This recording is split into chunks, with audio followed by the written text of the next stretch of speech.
السلام علیکم ورحمت الله وبرکاتو. زه ستاسو ورور اسحاق خان نن یو نوی ویډیو سره درته راغلی یم. ما اکثر دا کوشش وي چې مونږ څومره پښتانه دي چې هغه ادبي ټولنې سره شاعري سره تعلق ساتي او هغه د کیمرې نه شاته وي. نو ما کوشش دا وي چې هغه زه کیمرې نه مخته راولم، هغو صحیح طریقې سره د ادبي ټولنې او د پښتو ژبې خدمت کوي، خو بده مرغه هغه د کیمرې نه شاته وي. هغه کې څه وجوهات وي څه وي خو هغه بد کې خبرې دي. اوس ما سره داسې شاعر راسره راغی چې هغه تقریبا د 15 کاله دا چې متحده عرب امارات کې وشو، د ادبي ټولنې سره هم ډېر کافي وخت نه تعلق ساتي. آرمانی عزیز دا د دې نه مارې شاعر آرمانی عزیز تعلق ساتي ضلع هنګو سره او ټل سره تعلق ساتي. نو دې ډېره ښکلې معیاري شاعري دي. نظیر اقبال هم د شاعري کړي دي او سرفراز هم د شاعري کړي دي. نو اوس ما خواهش و زه د خپلو مسافرانو باندې په دنیا کې کوم ځای کې د مسافران ورونه دي، مو والا قطر کې دي، سعودیا کې دي او کلیوال ملګري دي، زه دا کوشش کوم چې دا دې نه غواړم چې تاسو ته ښکلي ښکلي شعرونه ډالۍ کړي. نو عزیز صاحب ډېره مننه کوم ته مو ته ټایم راکړه، چونکې دا د سفر وطن دی او د ډیوټي وطن دی، ته مو ته ټایم راکړه، ټیم دې وبسته بیا د ګرانو پښتنو دپاره موږ ته نه غواړو چې تازه تازه شعرونه د مسافرانو ته ډالۍ کړي او یا څو خبرې. بسم الله الرحمن الرحیم. ډیره مننه اسحاق صاحب چې تو موږ ته په خپل پروګرام کې بلنه راکړله.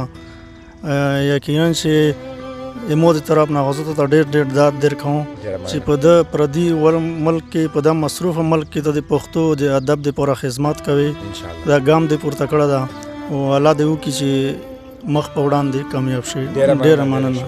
او دا مینوال انتظار کړي درته تازه تازه شعرونه درنه غواړو چې د مسافرانو ته او کلیوالو ملګرو ته. بالکل غزل نه مخکې څو شعرونه دي چې دومره دردونه یې راکړي چې حساب نه لرم، دومره دردونه یې راکړي چې حساب نه لرم، دومره دردونه یې راکړي چې حساب نه لرم، قسمت ټوپک په لاس کې راکړلو کتاب نه لرم.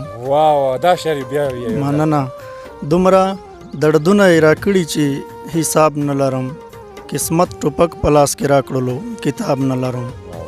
او زما د ګل وطن ته چا سپېره نظر کړې ده، زما ګل وطن ته چا سپېره نظر کړی ده، زما د ګل وطن ته چا سپېره نظر کړې ده چې په سپرلي سپرلي وطن کې یو ګلاب نه لرم. واو ډېره مننه. او امزولې اوس هم راته وایي چې عزیز څنګه دی، امزولې درته اوس یې عزیز څنګه دی، امزولې اوس هم راته وایي چې عزیز څنګه دی، عزیزه خدای کو بس د دې کیسې جواب نه لرم. واو واو ډېر زبردست ډېر زبردست. مننه. غزل مطلع ده چې په خپله به نظر کې خپل جمال په آینه کې، واو واو په خپله به نظر کې خپل جمال په آینه کې چې هر مازدیګر درومې وهي خال په آینه کې. واو واو ډېر ښه. مننه. او هیڅ کله به ونه درېږې د ناز آینې ته، واو ډېر زبردست. هیڅ کله به ونه درېږې د ناز آینې ته که ودې کتل ځان ته د زوال په آینه کې. واو واو. او شعر دا چې ته خپل ځان ته حیرانه یې، زه خپل ځان ته حیران یم، ته خپل ځان ته حیرانه یې او زه خپل ځان ته حیران یم، ته خپل ځان ته حیرانه یې، زه خپل ځان ته حیران یم، ته ما ته یې، زه تا ته یم دیوال په آینه کې. واو واو ډېر ښه. مننه. او هغې سترګې تورولې ما یې زلفې سمولې، واو واو ډېر ښه. هغې سترګې تورولې ما یې زلفې سمولې، لیدلو مې څوک داسې د خپل خیال په آینه کې.